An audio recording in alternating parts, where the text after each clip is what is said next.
வந்து சில விஷயங்கள் கிட்டத்தட்ட பார்த்தீங்கன்னா, உங்கள்ட்ட எல்லாம் பாடின பாட்டை தான் நான் திருப்பி திருப்பி பாடிக்கிட்டு இருக்கேன். புதுசாலாம் பாடுற அளவுக்கு நீங்கள் யாரும் தெளிவுக்கு வரவும் இல்லை, தெரிஞ்சுக்கிறவுக்கு ஆர்வமும் இல்லை. பாடின பாட்டை தான் திருப்பி திருப்பி பாடுறேன். புரிஞ்சுதா? என்ன 3 வருஷத்துக்கு முன்னாடி பாடினது இன்னைக்கு பாடும்போது புதுசாக தெரியும். அதுதானே உண்மை. நீங்கள் தான் நினைவில் வச்சிருக்க மாட்டீங்கல்ல. என்ன ஒருத்தர் இல்லை கம்முன்னு இருக்கீங்க, ஆமான்னு சொல்லுங்க, இல்லை வச்சிருக்க முடியாதுன்னு சொல்லுங்க. 3 வருஷத்துக்கு முன்னாடி நான் பாடின பாட்டை இன்னைக்கு பாடுறேன்னா உங்களுக்கு அது புதுசாக தான் இருக்கும். ஏன்னா நீங்கள் மறந்துருப்பீங்க. அப்போது படித்த பாட்டை தான் நான் திருப்பி திருப்பி பாடுறேன்னே தவிர, அதுக்கு மேலே நீங்கள் புதிய ஒரு விஷயத்தை தெரிஞ்சுக்கிறணும் அப்படிங்கிற ஆர்வமோ இல்லை அதுக்குண்டான பக்குவ நிலையோ நீங்கள் மாறி இருக்கிறாங்கன்னா இல்லைன்னு தானே சொல்ல முடியும். அது இருந்தால் தான் புதுசாக வரும்ல. படித்த பாட்டவே பாடணுங்கிற அவசியம் இல்லை. படித்த பாட்டவே திருப்பி திருப்பி பாடிக்கிட்டு இருந்தால் யாருக்கும் எந்த ஒரு பிரயோசனமும் இல்லை.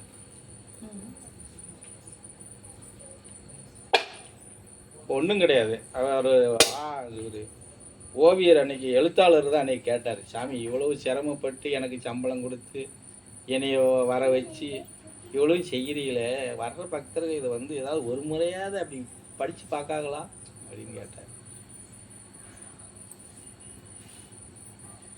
அப்போ நான் சொன்னேன் சிரிச்சுக்கிட்டு, திரும்பி கூட பார்க்க மாட்டாங்க சாமி அப்படின்னு. பிற எதுக்கு சாமி இவ்வளவு செய்கிறீங்க அப்படின்னாரு.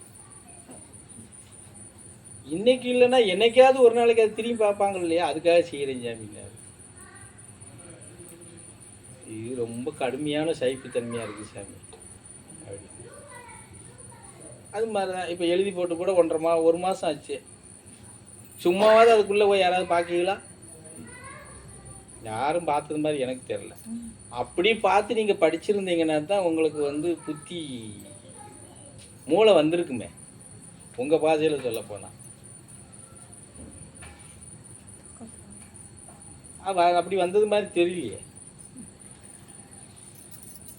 இன்னும் அதுக்குள்ளே எழுதுறதுக்கு இன்னும் எல்லாம் டபுளாக எழுதி கொடுத்துருக்கேன்.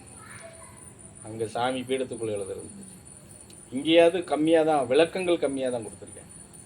அங்கே வந்து விளக்கங்கள் எல்லாமே ஓரளவுக்கு 50% கொடுக்குற மாதிரி எழுதி கொடுத்துருக்கேன். அப்போவாது ஏதாவது வருதா? ஏன்னா சொன்ன மாதிரி அங்கே தான் அடிக்கடி உள்ளே போவீங்க, அதனால் அப்படியாவது வருமானு பார்ப்போம்னு யோசிச்சுக்கிட்டு இருக்கேன்.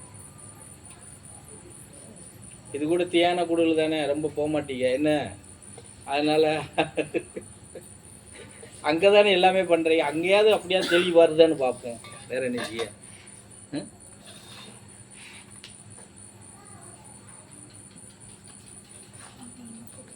எங்கே போகுது?